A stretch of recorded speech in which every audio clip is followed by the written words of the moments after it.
Oh, finally we get back to one-on-one matches against none other than the Ultimate Warrior, huh?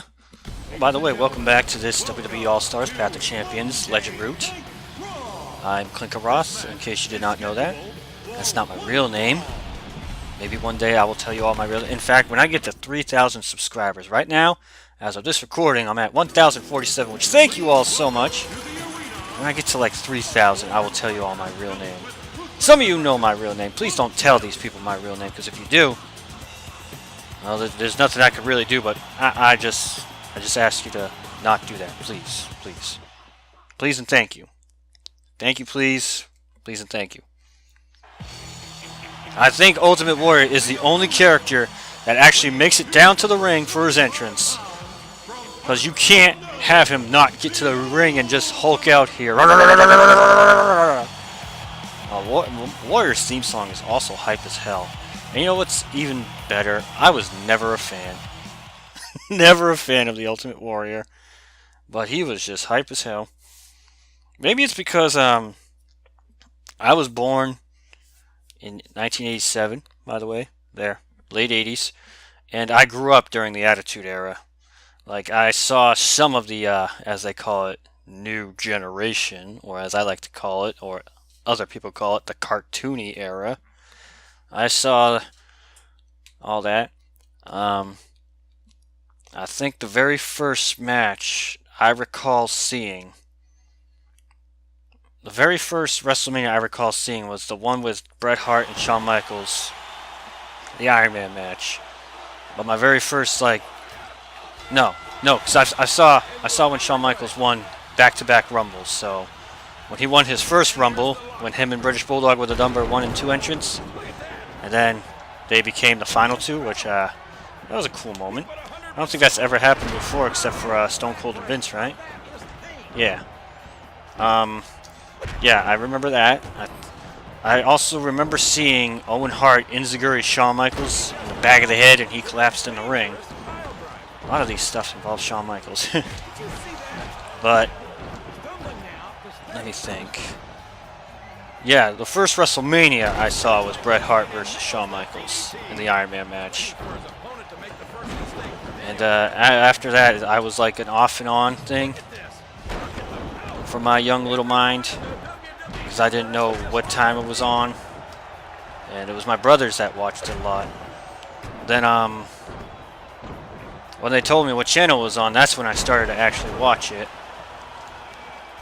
So, like, during the whole Attitude Era, that's when I started to grow up watching all this. Wow, Ultimate Warrior's just not doing anything. Suck that! That's the TNT kick I like to call. Ow. Oh, what the hell? I reversed him and he reversed me! No! So yeah, I can talk more about wrestling, but nothing much, man. I've mentioned everything I've mentioned before in my other wrestling videos. Like my favorite matches, my favorite superstars of all time. Do I think the Attitude Era is overrated? Kind of, yeah. I've been watching some classic stuff and seeing how ooh, take that! Seeing as some matches just weren't that good, or there was a lot of pretty bad botches back in the day there. So yeah, I do think it's a bit overrated, the Attitude Era. I think it's mostly, people like it mostly because they're like me, they grew up with that. It's like kids who were born, I want to say maybe 1998. No, I'll say 97. And they watch wrestling from 2000 to 2010. They say that's the best era they've ever seen because they grew up with that era, you know? Jake Roberts and Roddy Piper. By the way, we're supposed to be facing Taker in a casket match at SummerSlam.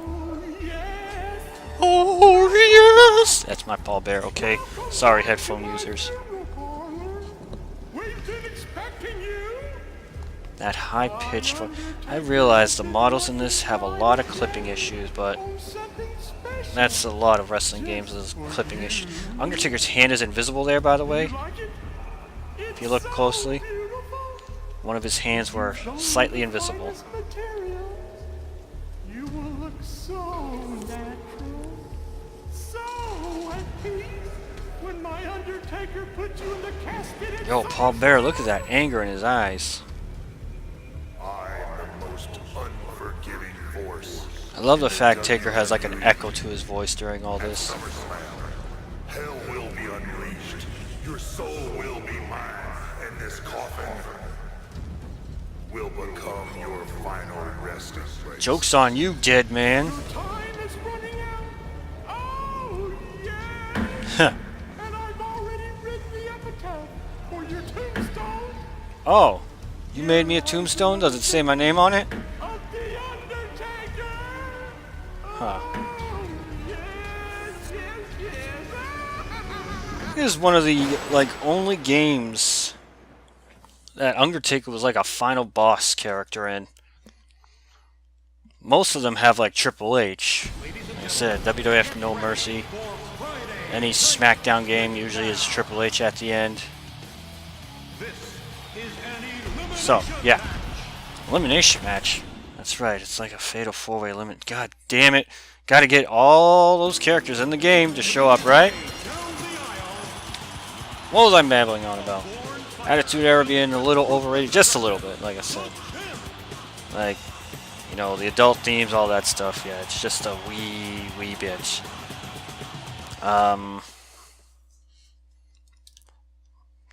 Yeah, well, what's one of the most obscure things I know about wrestling? The Dicks. Tag team, you know, because they're like, they just had the name, they were Chippendale dancers, you know, the Dicks. I believe everybody remembers them, right? Huh? Who remembers Deuce and Domino, too, huh? Yeah. Smoking Guns? Yeah. The Godwins? Don't go mess with the Country Boy, you know that stuff? Yeah! Jake the Snake Roberts? I remember that, too. Stone Cold winning the King of the Ring against Jake the Snake there.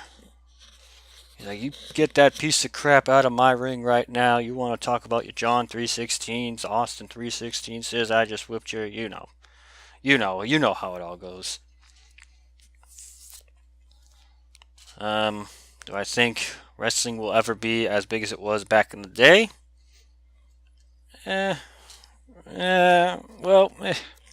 All they really need is that one superstar during that, like, run. Like, in the 80s, it was Hogan. The 90s, I want to say it was Stone Cold and The Rock, maybe a bit there. Granted, it was a lot more, but mostly them. In the early 2000s to the late 2000s here, to the 2010s or whatever, John Cena, of course, and now they're trying to build it up to be Roman Reigns, which, like I said, I don't hate Roman Reigns. He's been having, like, really good pay-per-view matches left and right, you know. And anybody who just hates Roman is just sick of him being shoved down our throats. Because you keep saying, oh, Roman Reigns just keeps winning. You know, wrestlers win and lose all the time, you know. But there are some things I am really disliking what they do. Like, what was it? No Mercy, Braun Strowman and freaking Brock Lesnar. Braun Strowman gave everything to Lesnar. And Lesnar hits one F5 and boom, done. Which, you know, I like the fact that it's, you know, finishing moves are supposed to be that, finishing moves. But, you know, when you have a guy kick out of one other guy's finishing move not once but twice, and then you hit one finish, it's just weird, okay? You suck, crowd, okay? You are the ones that suck. Which, by the way, if this does not go up by the time Roman Reigns wrestles Brock Lesnar, which it will happen, we all know it. Roman Reigns will kick out of that one F5, and they will say, nobody has ever kicked out of the F5. Why is it they can fit Roddy Piper down there, his name, but yet they could not fit Shawn Michaels? Instead, they put HBK or Savage for Randy Savage. And don't give me that crap that, oh, that's just a nickname, because if it was just a nickname thing, they would have Hot Rod down there, okay? instead of just Roddy Piper. And Roberts, why couldn't they put Jake Roberts in there? You know, the Snake! Instead they just got Roberts. Why didn't they just have him as Piper? Oh, he did the Shoryuken. Way to go, Piper. Pressing the wrong button to reverse. I'm thinking this is another wrestling game at the moment. Come on, guys. Yeah, there you go. Beat the hell out of each other. Oh, Piper with a signature move. I should have given that to Hercule. No way, Piper's a hidden character, is he not? Can't remember. Oh well. No, I think Punk's moves fit him best. Why did I not do any of these Path of Champions with DLC superstars? Simple! Because that's not fun. Okay, you basically the outcome is all the same. Okay? Whether you're a DLC character, regular character, created character, the outcome is the same. The cutscene is the same. Nothing changes. It's just a matter of preference. The only difference maybe is if you did not unlock the costume for a character, or wrestler I should say, yet, then you get their outfit because you just got to use them 10 times and there's 10 matches in this mode. But also with created characters, I believe if you use them 10 times, you unlock an arena too. I think it was the SmackDown arena I unlocked. Or SummerSlam, one of those two. I unlocked one of them.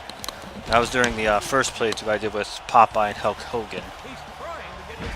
Why did I choose these three characters? Because, I don't know. I originally just wanted to do an all Hercule thing, but I was like, you know, I want 3 different characters. Damn it. Okay, Roberts, you go get hot. That was weird looking. You go get the hot rod. Roddy Piper. You guys duke it out. I'll just stay over here and talk to everybody as I try to make y'all take a nap. You know what's really disappointing? Is the DDT in this. Jake Roberts' DDT. Like, the Future Shock is one of my favorite signature or finishing moves in this. They do this awesome backflip and they just, when they get knocked out, you might see it during the Fantasy Warfare match. But, it just looks really good. The DDT in this is just bland. It just looks like a DDT just jumping 20 feet in the air.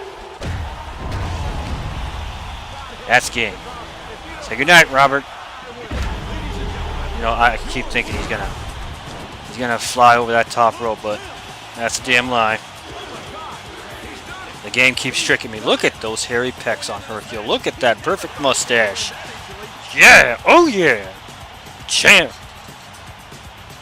I was going to do a Day Reckoning 2 playthrough with Hercule, but I changed my mind on that. Thought I might do another Dragon Ball Z character, though. Not going to spoil who. Anyway, that's going to do it for this part of WWE All-Stars Path of Champions Legend Route with Hercule Satan. Stay tuned for some more. My name is Clinkeroith. I thank you all so much for watching.